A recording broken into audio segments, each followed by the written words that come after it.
अरबपति सीईओ अपनी नई पत्नी की सच्ची भावनाओं की परीक्षा लेना चाहता था, इसलिए उसने जानबूझकर जगह बदलने के लिए एक साधारण तिपहिया रिक्शा किराए पर लिया। लड़की कुछ कह पाती उससे पहले ही सीईओ ने उसे उठाकर रिक्शा पर बैठा दिया।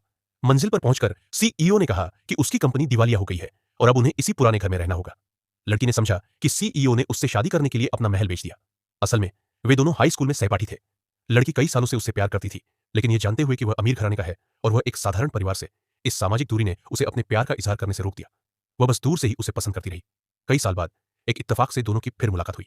सीईओ ने उसे तुरंत ही पहचान लिया, लेकिन उसी रात सीईओ एक चालाक लड़की की साजिश में फंस गया। लड़की उसकी सेहत को लेकर चिंतित थी और जल्दी से उसके पीछे चली गई। अचानक सीईओ ने उसे कमरे में खींच लिया और शराब के नशे में दोनों ने रात साथ बिताई। इस बीच सीईओ के दोस्त ने पता लगाया कि लड़की के पालक पिता की हालत गंभीर है और ऑपरेशन के लिए बड़ी रकम चाहिए। उसका दोस्त मान बैठा कि लड़की सीईओ के पास सिर्फ पैसे के लिए आई है। सीईओ ने फोन काट दिया और अकेले ही उस अस्पताल पहुंचा जहां लड़की के पालक पिता भर्ती थे। उस समय लड़की बहुत बेबस थी। ऑपरेशन के लिए $8 लाख की जरूरत थी।